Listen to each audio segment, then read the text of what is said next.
Ranchi live, जहां कांग्रेस मुख्यालय में प्रेस वार्ता हो रही है और अलका लांबा मीडिया से रूबरू हो रही हैं। दफ्तर कौन पहुंच रहे हैं, घर सबकी पूरी जानकारी खुफिया विभाग रखता है, तब उनकी पहुंच यहां तक होती है, यूं ही नहीं होती। वो भाजपा आईटी सेल का है और ये अभी ये चेहरे हैं जो पकड़े गए हैं। उदयपुर हत्याकांड का मुख्य आरोपी भाजपा के कनेक्शन मैंने फिर आपको दिखाए हैं। जम्मू कश्मीर में पकड़े गए आतंकी दोनों, ये सेना का जवान खड़ा है, ये वही है भाजपा का आईटी सेल का अध्यक्ष जिसकी तस्वीरें अमित शाह जी के साथ ये वाली आप देखिए। ये जरूर तस्वीरें आपको मैं कहूंगी, हिम्मत दिखाइएगा।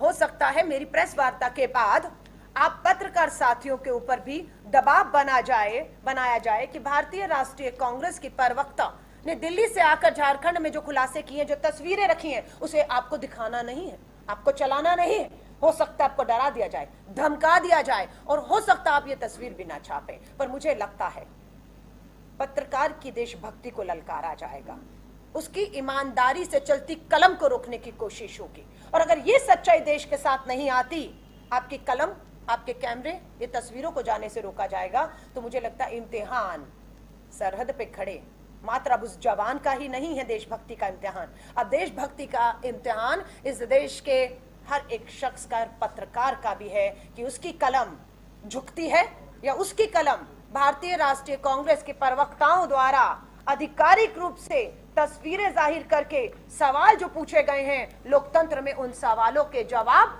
आप उनसे मांगे कि हमने ये सवाल खड़े किए हैं। ये फिर वही तस्वीरें, कन्हैया लाल का हत्यारा भाजपा की सदस्यता लेता हुआ, जम्मू कश्मीर का आतंकी भाजपा का आईटी सेल का हेड आतंकी भाजपा की जम्मू कश्मीर में सदस्यता लेता हुआ। ये आपको मैंने 2 खुलासे बताए, मैंने आपको 7 बताए।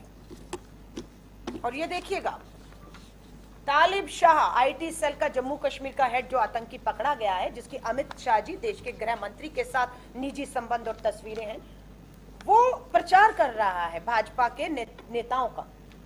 वो मुबारकबाद दे रहा है Shri Avinash Rai Khanna, BJP national vice president, BJP के राष्ट्रीय वाइस प्रेसिडेंट आते हैं और जम्मू कश्मीर के स्थानीय निकाय चुनावों में जीत पर वो उनके साथ प्रचार करता है और उन्हें बधाई देने का ट्वीट करता है। और भाजपा की सरकार की खुफिया विभाग को पता ही नहीं, ये तो आतंकी है, ये तो हथियार ले रहा है, सूचनाएं जानकारियां बाहर पहुंचा रहा है। अब मैं आती हूं महाराष्ट्र के अमरावती में, ये तीसरी घटना है, यहां पर भी एक खुलासा है। मीडिया रिपोर्ट से पता लगा कि महाराष्ट्र में भी भाजपा की राष्ट्रीय प्रवक्ता फ्रिंज एलिमेंट जो अभी भगोड़ी हैं, भागी हुई हैं, पुलिस के पकड़ में नहीं आ रही हैं, कहां है किसी को नहीं पता है। जिन्होंने इनकी सच्चाई सामने लाने का काम किया वो सारे ईमानदार, सच्चे, देशभक्त पत्रकार पुलिस की गिरफ्त में हैं और जेल भेजे गए। लेकिन जिन्होंने ये देश में आग लगाने की काम की वो अभी तक गिरफ्त से बाहर है। मीडिया में खुलासा होता है कि अमरावती महाराष्ट्र में भी केमिस्ट उमेश कोले की हत्या कर दी जाती है। महाराष्ट्र में खबर सामने क्यों नहीं आई? क्योंकि उस समय सत्ता को गिराने का एक षड्यंत्र खेल चल रहा था, इसलिए प्राथमिकता पर उमेश कोले की हत्या नहीं थी, प्राथमिकता पे सरकार बनाना था और एक लोकतांत्रिक सरकार को गिराना था।